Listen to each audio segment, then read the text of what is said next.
Welcome to the Cabbage Patch. I'm Dad. I'm Tommy. I'm Gus. You're still Gus, yeah. Yes. All right. And today, where did the box go?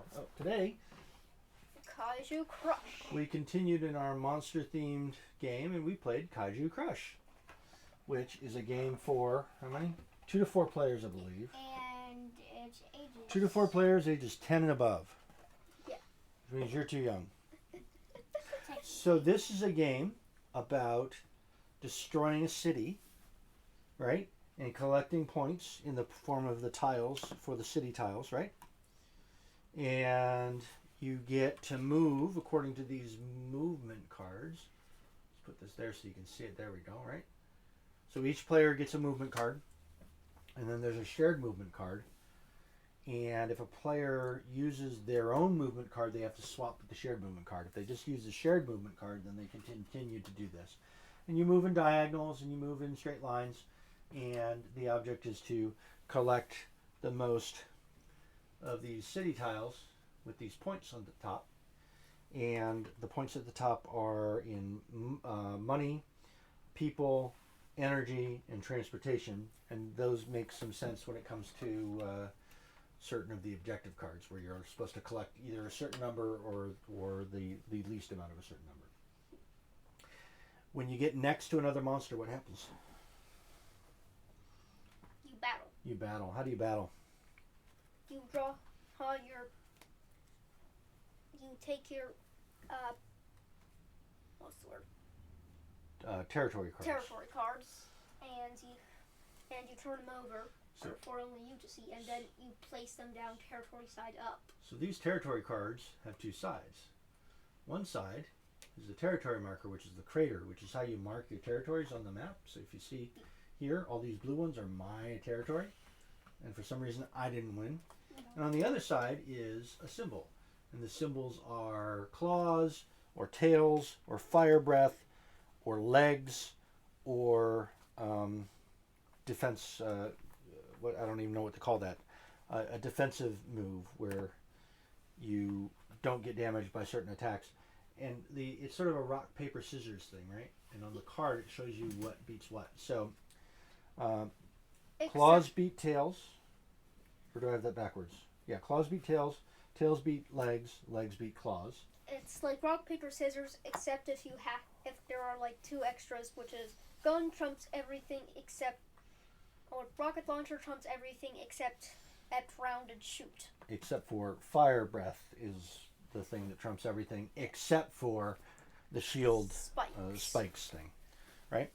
So you play in turns, and the game is over when everybody passes. So the trick to this is, if you're stuck in the middle of everybody else's territory and you can't move with your movement card, you have to pass your movement, right?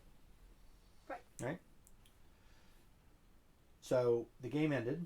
Tommy won again, and that was it. It was fun. It didn't take too long. I think it probably took about 40 minutes. It's about the same, right? What's a rule to remember? What's a really good rule for you to remember, Gus? Can you think of a rule to remember? How about that? You gotta remember what beats what. You have to remember what beats what. That's true. I think you also probably have to remember that you have special ability cards that you can play once per game, which you never played. I also never played mine because I had no feasible ability to. Yeah. I think a rule that I forgot is you can two monsters can occupy the same space, I think, and have a battle right then and there to take over that space. We never did that during that, but that's okay. What's a rule that you didn't remember? That I didn't remember? Yeah.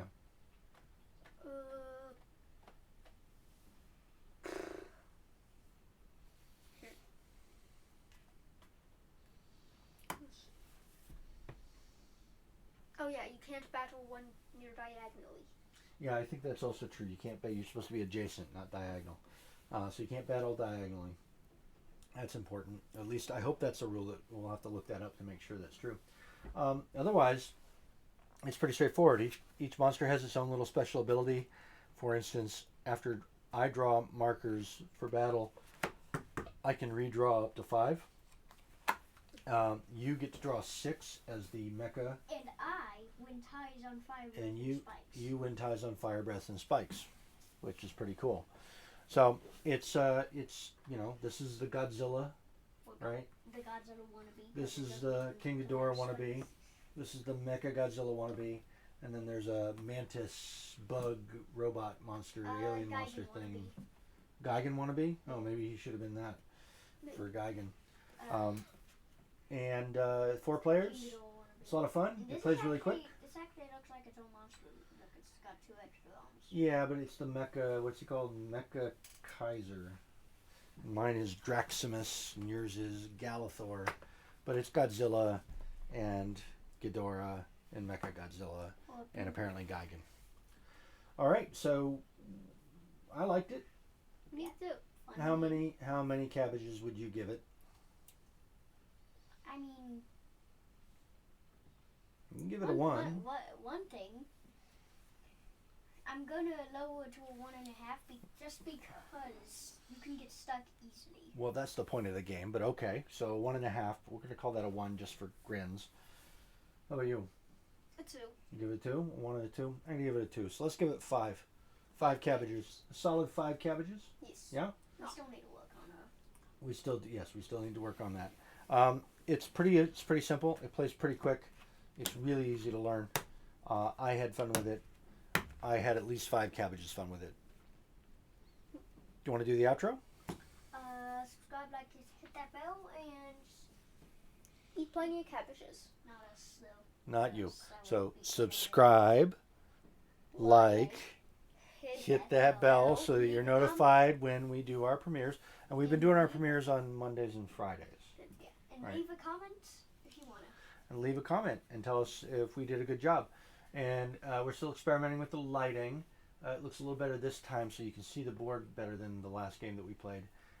Yet you two still look like ghosts, so we're still screwing around with that and making that better. All right, well, in that case, we'll see you guys next time. Thanks so much. Yeah, just Bye.